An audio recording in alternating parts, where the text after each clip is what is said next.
You are listening to the Central Indiana Sports Report, episode 157.5.6, our Lapel Bulldogs weekend preview with co-host Michelle Garmon and guest Kevin Cherry, head coach of the Bulldogs. You're listening to the Central Indiana Sports Report with your host, Greg Mengels. Welcome, basketball fans, to our Lapel Bulldogs weekend preview. The tough games don't stop coming for 7-5 Lapel after a really tough start through 12 games. Lapel hosts unbeaten and 8th-ranked Northeastern on Friday before going to Daleville on a double weekend. Michelle Garmon joined me to talk about the Lapel Bulldogs, and I was also joined by Lapel head coach Kevin Cherry. Coach Cherry, it seems like every time I'm talking to you, we're talking about you playing an elite team, and here we go again. Yeah, that's kind of the common theme thus far. Northeastern on Friday night, they're currently at 15-0 and ranked. I think some polls had them as 8th. I don't know how you can be 15-0 and not be in a top 5 team at this point, but nonetheless, I think it that's was who we 8th, got though. Friday. Yeah, I think it is 8th, and they had some really nice wins. You can say whatever they have. You can only play who you play, but they did beat Newcastle at home, and you know, they are well coached and gets a lot of experience returning, and a kid that transferred in. So they have really nice people. Do you feel like your team is better prepared now than early in the year to take on an unbeaten team?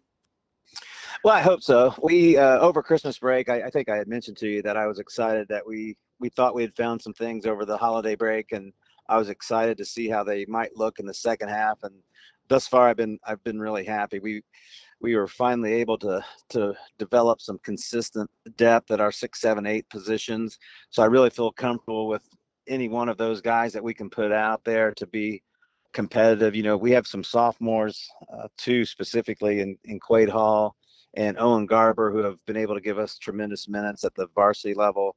And then with the true freshman Liam Coe, he's been fantastic so far as well. So we mixed that in with the 2 Judge boys and Quinn Wilkins, Luke Jones, and Devin Craig, and that's kind of what things look like for us now. But I will tell you this too: spots 9, 10, 11, and 12. Every day I leave practice, I'm like, man, there's so many guys that are probably deserving of being in that top 6 or 7. So our practices are very competitive, and that's good.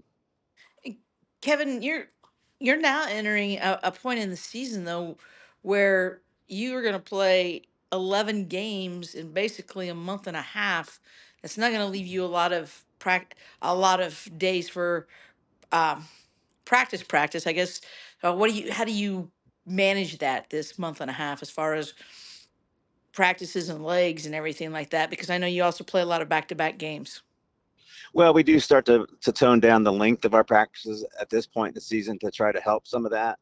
As far as the players go, I think sometimes they maybe enjoy this type of setup more so than the coaches because it really, playing games, typically the guys would probably say is more fun than a lot of practices. But the preparation part is where it starts to get a little bit more complicated. But with the system and the style that we try to run is, rules. Our rules are our rules. So if we can just be great in our communication and defensively stay locked in each possession, whatever actions an opposing team runs, we should be able to, as long as we follow our rules, we should be okay from that standpoint. Offensively, we'll still continue to get shots, plenty of shots in practice. Guys are staying after practice to get shots. So it is a lot of games, but in some ways, I don't know that that's really a negative. More, I don't know if it's a positive. It's just, it kind of is what it is.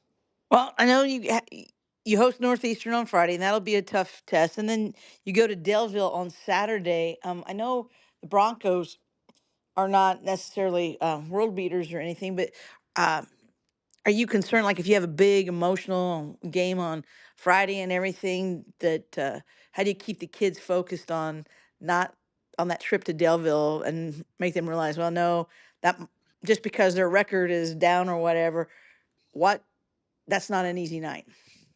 No, and Ashley, Coach Fouch, she does a really good job of getting her guys to play confident and play hard and scrappy. And I've watched them a little bit on film, and I'll continue to watch them on film. But going over there, see, it's a little bit different. Whereas, we're playing 15-0 Northeastern. We played Pendleton Heights. We played 3A Connersville, 3A Hamilton Heights. We've spent more of the season in the hunter mode than the hunted. And now Saturday night, we'll go over there and we will be the hunted. So we've got to be able to go over there with a sense of purpose. Certainly we can't overlook anybody and take care of business. But I think I would rather be this way for us to be 7-5 versus we could try to modify the schedule and schedule some more wins. But at the end of the day, for us, it's all about trying to be our best at the end of February. And I have no doubt in my mind that we are trending in that direction. Well, I talked about your schedule a little bit. After this weekend, then you go to Eastern Hancock on Friday, January 31st. But that starts like a 4-game and 7-day stretch for you. And then if you add on your game at Taylor on the 11th, that's like 5 games in a week, like a week and a half. I mean, Most on the road. yeah, a lot of them on the road and good competition. You got Oak Hill, you're at Tipton, you wrap that up at Taylor. So Yeah, I might have to talk to my athletic director a little bit, see if Mr. Chase has got it out for me. But no, those are all good coaches. I'm looking forward to playing Taylor because, one, we haven't played them since I've been at Lapel, but I know they're very good this year. Coach Renbarger at Oak Hill, I always enjoy competing against him. A great coach and his system that he runs. So yeah, it's going to be a great challenge, but I think our guys are going to be prepared. Again, it's all about trying to get best for end of February and get into the sectional and have a chance to win that. But then, these teams that we're getting ready to play, it's kind of a weird situation. But, Tipton's in our sectional. We still have them on our schedule. Taylor's in our sectional, and we still have them on our schedule. And so it's going to be some common opponents once we get to that sectional. Of course, Frankton being in there, we're two schools very familiar with each other. So that sectional is going to be super competitive. And if as a casual fan, that would be one I would buy a ticket to go watch. well, Cliff says the draw could be utmost of importance in that sectional. But Cliff said one of the reasons fans need to. I mean, you and Tipton usually closed out the season against each other. Of course, the game was moved up. I know Coach Hawkins told me that you guys moved that up because you didn't want to have the potential of playing back-to-back games since you're in the same sectional. Yeah, that's true. And Coach Hawkins and I tried to do that, late this fall when we realized what the situation was, and he was happy to do it, and I was happy to do it as well. The thing when we played Tipton the last 2 years was, sectional drawing had already came out. So far as a game plan or putting anything in, it was really more of a let's go play and play hard and see what happens versus really putting in a game plan. So now it'll be a little different in that we'll put a little more preparation than we have in the past. But yeah, that's going to be a good game at Tipton, very difficult place to play. And I got my first technical as a high school basketball coach there 2 years ago. So I was there. I was taking photos that night. How many cents? 0 cents. Oh, 0 so cents. one and only. It's my one and only. And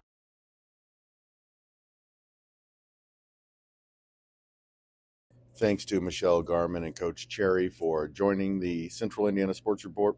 And thank you for listening. Please go like, subscribe, or follow us so you don't miss a single segment. And it would be very helpful if you would tell a friend about the Central Indiana Sports Report.